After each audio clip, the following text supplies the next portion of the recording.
Hi, this is Diane Lovetobake on YouTube.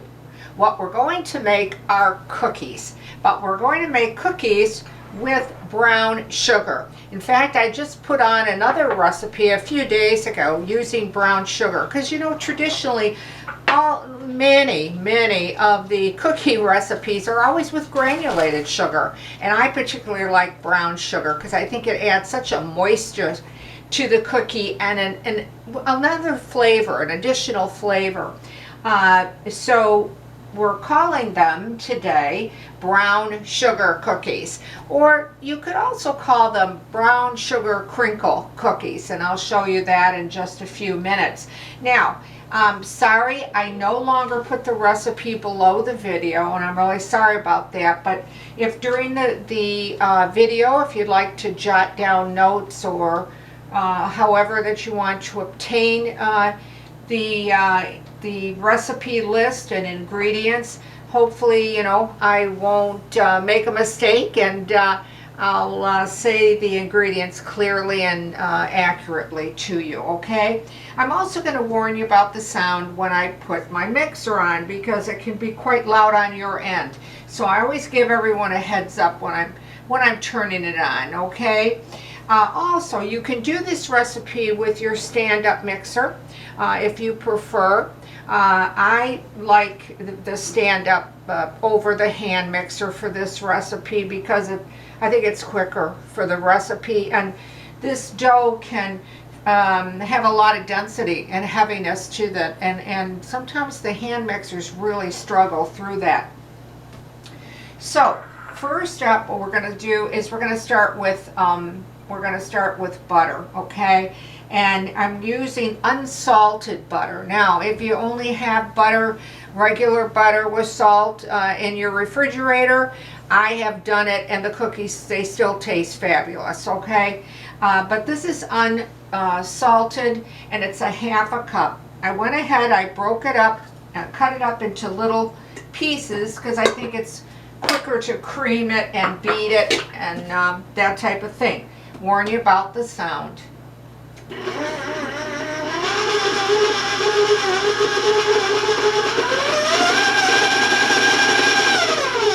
Now, of course, spend, you know, whatever it takes and the speed that you want to break that up and smooth it. I do everything a little bit of a shorter version so that I don't have to keep you watching too long. The next thing that we're going to do is with the cream butter is we're going to put in 2 cups of brown sugar. Now, I have the light brown sugar. You can use the dark if that's what you prefer, or that's what you have in your pantry. But this is the light brown sugar. Okay. I know some recipes do have specific requirements to, you know, use the dark over the light, but on this recipe, again, have I tried it? Yes. And have I thought they were good? Yes. So now I'm going to warn you about the sound, and I just want to combine the butter, the unsalted butter, with the brown sugar.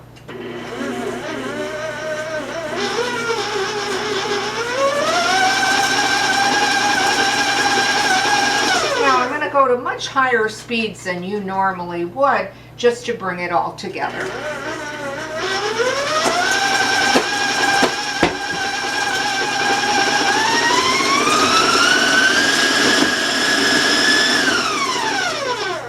Okay, and I had a little bit of a clump there of the brown sugar. I could hear it hitting the paddle. Okay, now once that you get that nice and smooth, okay, here, let me get rid of this a little bit. All right, next thing we're going to do is we're going to put 2 eggs in, one at a time, and I've had them at room temperature. Warn you about the sound.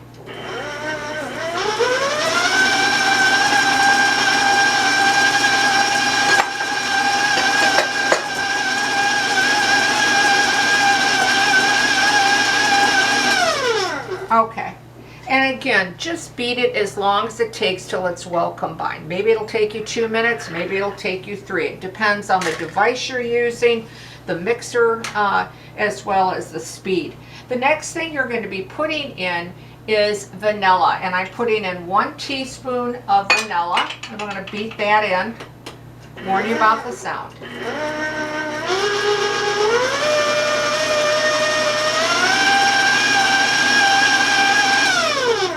All right, and then once you feel that it's relatively very creamy and well combined, then you know it's time to move on to your dry ingredients. And here we go. You will need 2½ cups of all-purpose flour. That's what I have in this bowl.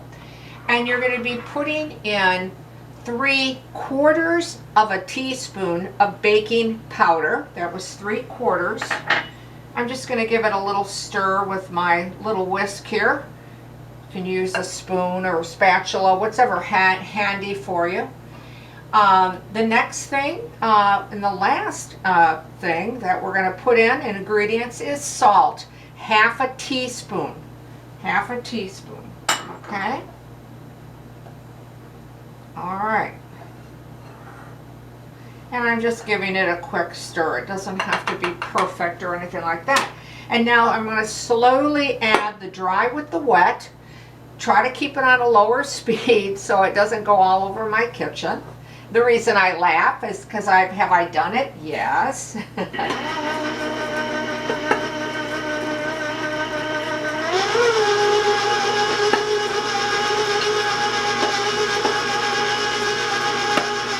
And you can see just a little at a time.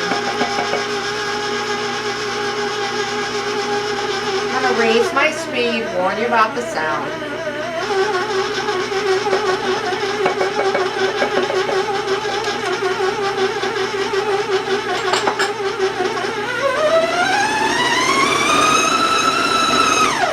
And then I like to raise it up very on higher speeds just till it forms a cookie ball.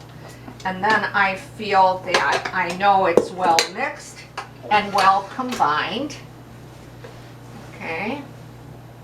And I'm going to take the excess off the paddle here. I hate to waste product because, as we know, ingredients have become so expensive to buy and to bake. Yet I still think it's cheaper than buying them in the store, and I think they taste a whole lot better too.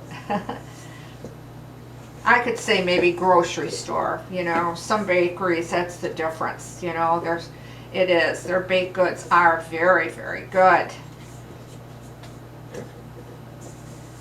All right, what's nice about baking too is that you know what you've put into this recipe, okay? And, so that there's no preservatives, that kind of thing, if you're concerned about it, Okay, now, what we have now is our cookie dough. So I'll show you what that looks like. Okay? It almost feels like it's just real soft modeling clay, Okay. Now, I'm going to rinse my hands real quick here. Now, you're going to need a cookie sheet or a cookie pan or whatever that you want to bake it on. I'm using parchment paper today, but you can use your silicone mats, that kind of thing. And what I'm putting down is using this particular scoop. It's about 1½ tablespoons. If you don't, have a scoop, then it's no big deal. Also, you need at least 1 cup of powdered sugar that I have in this bowl. And then once I take a cookie out like that, okay, and again, you can just, kind of judge that 1½ tablespoon, that kind of thing. I roll it in the powdered sugar. Now, you should space them. They're not going to really, well, they will expand, but not that much.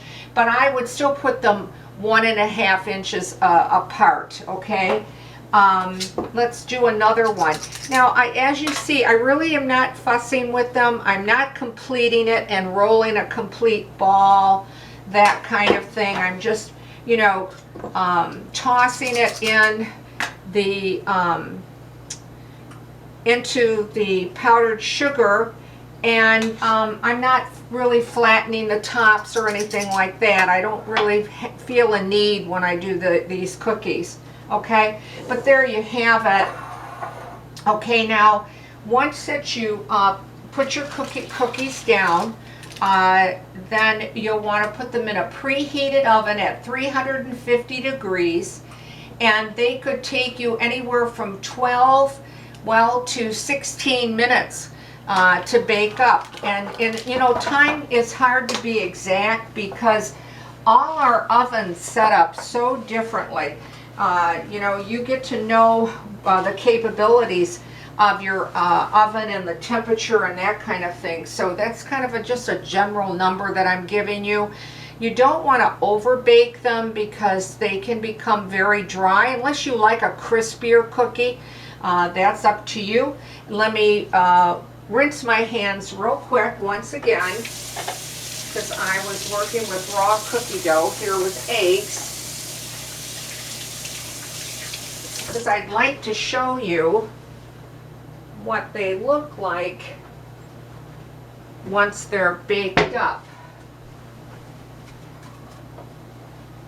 And this is how they will turn out.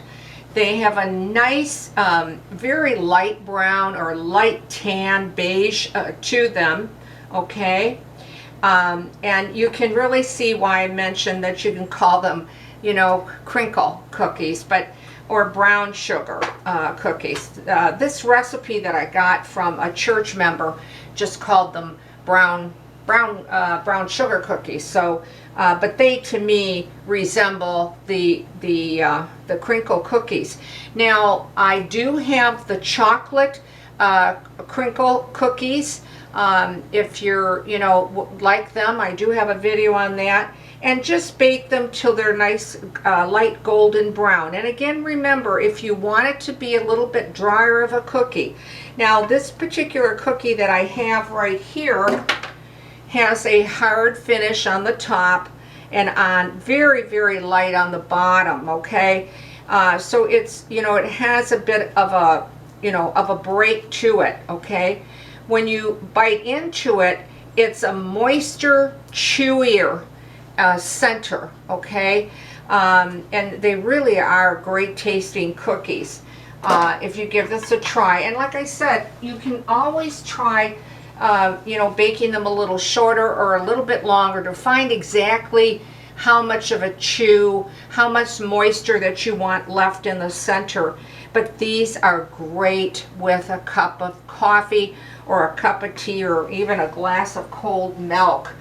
I generally get around 40 cookies when I do this recipe, at the size, of course. If you make them smaller, you're going to yield more, of course. You make them larger, you're going to get less. But also, as a reminder, adjust your times. If you make them larger in particular, or even if you make them smaller, you might find you're going to be down on the scale on the time. So just keep an eye on them. And I usually always I like to only bake one tray at a time, but I alternate them. But if you're, you know, making your 2 trays at the time, make sure that you do rotate, okay? So there you have brown sugar cookies using that great brown sugar that I think you're gonna really like. I want to thank you for watching Diane Lovetobake. And if you're so inclined and you'd like to subscribe, well, I can't thank you enough.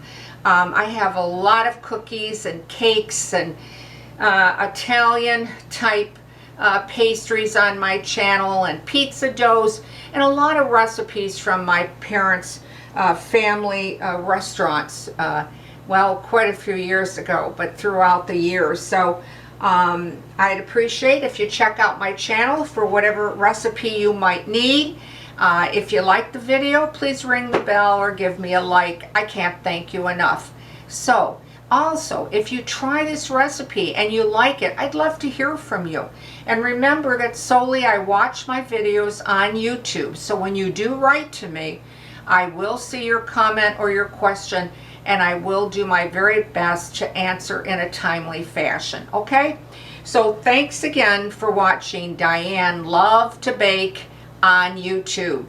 Stay well, stay safe, and I'll see you soon.